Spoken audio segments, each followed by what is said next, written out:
Bonjour, bienvenue dans ce nouveau chapitre de seconde dans lequel nous allons expliquer et parler de la stabilité des entités chimiques.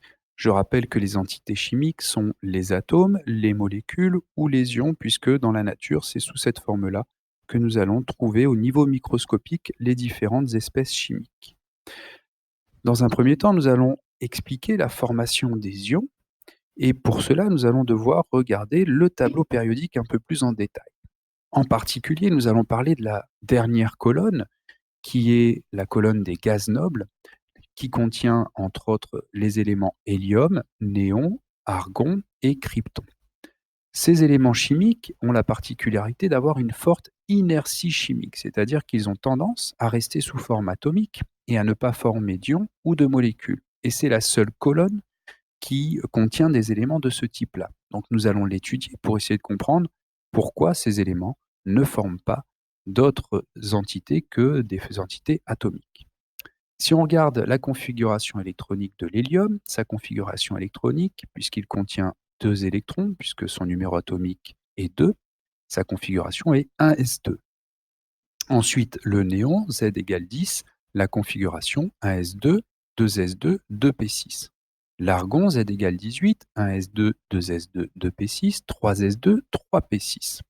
J'ai mis en rouge ici la couche de valence de ces électrons, de ces atomes, c'est-à-dire la dernière couche contenant des électrons.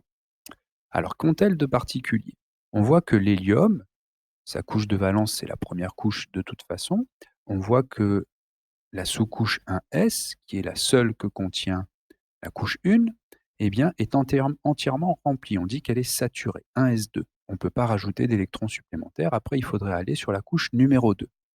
Le néon, pareillement, sa couche externe, 2s2, 2p6, est entièrement saturée. On ne peut pas rajouter d'électrons sur cette couche. Si on devait en rajouter, il faudrait aller sur la couche 3s, la couche 3. Ensuite, l'argon, sa couche externe n'est pas saturée, mais par contre, les sous-couches 3s et 3p sont également entièrement remplies, comme pour le néon. 3s2, 3p6. Donc, on peut supposer que le fait d'avoir une couche de valence entièrement remplie, donc saturée, ou alors des sous-couches 3s et 3p, ou S et P entièrement remplies, leur confère une grande stabilité à ces gaz nobles. Et donc, on va en tirer deux règles de stabilité qui sont la règle du Duet et la règle de l'octet. Lorsque les autres éléments chimiques vont former des ions ou des molécules, leur objectif est de devenir plus stables et ils deviendront plus stables en fait en ressemblant au gaz noble le plus proche d'eux. Donc, si on exprime ceci sous forme de règle, la règle du Duet, ce sont que les éléments chimiques de numéro atomique Z inférieur ou égal à 4 vont avoir tendance à adopter la configuration électronique de l'hélium, pour lequel Z égale 2, donc son numéro atomique est très petit. Autre règle de stabilité, la règle de l'octet, qui va dire que les autres éléments chimiques de numéro atomique plus grand auront tendance à adopter la configuration électronique du gaz noble le plus proche dans la classification, et donc en seconde, ce sera soit le néon, soit l'argon. Voyons comment ces deux règles vont nous permettre d'expliquer la formation des ions. Alors, on rappelle qu'un ion monoatomique se forme lorsqu'un atome perd ou gagne des électrons. Occupons-nous de la première colonne ici. La première colonne, c'est la famille des alcalins, sauf l'hydrogène que l'on met à part. Cette colonne contient le lithium, le sodium, le potassium, le rubidium, le césium et le francium. Mais on s'occupera encore une fois que des premiers éléments de cette colonne.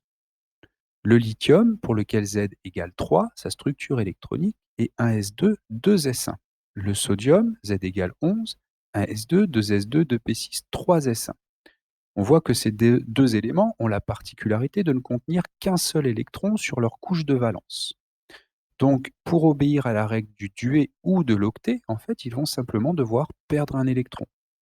Le lithium, s'il perd un électron, va avoir la configuration électronique 1s2, et donc il aura adopté la configuration électronique de l'hélium. C'est la règle du Duet. Le sodium, s'il perd un électron, aura la configuration 1s2, 2s2, 2p6, c'est-à-dire la configuration du néon, et donc il obéit à la règle de l'octet. Donc, de cette manière-là, tous les éléments de la famille des alcalins vont former des ions avec une charge positive. On l'a montré pour le lithium et le sodium, qui formeront les ions Li+ et Na+, mais ceci est vrai pour tous les éléments de la colonne. Par exemple, le potassium, même si on ne sait pas construire, par exemple, sa configuration électronique, mais on sait que sa configuration électronique de la couche de valence, eh bien, ne contient qu'un seul électron sur la sous-couche S. C'est 4s1 pour le potassium, 5s1 pour le rubidium, 6s1 pour le césium et 7s1 pour le francium. Ils auront tous tendance à perdre cet électron. Ensuite, on s'intéressera également à la deuxième colonne, la famille des alcalino-terreux, qui eux contiennent tous 2 électrons sur leur couche de valence. Et donc, à nouveau, pour obéir soit à la règle du duet, soit à la règle de l'octet, ils vont perdre ces 2 électrons et ils vont alors former un ion avec 2 charges positives, Be2+ ou Mg2+. Et c'est vrai, encore une fois, pour tous les éléments de la colonne. Ensuite, on va sauter certaines colonnes et on va passer à l'avant-dernière colonne qu'il faudra connaître aussi, c'est la famille des halogènes. Donc la colonne numéro 17 dans le tableau périodique, puisque ici on a la colonne 18 avec les gaz nobles. Ces éléments, si on regarde leur configuration électronique, 1s2, 2s2, 2p5 pour le fluor, 1s2, 2s2, 2p6, 3s2, 3p5 pour le chlore, eh bien leur couche de valence contient 7 électrons.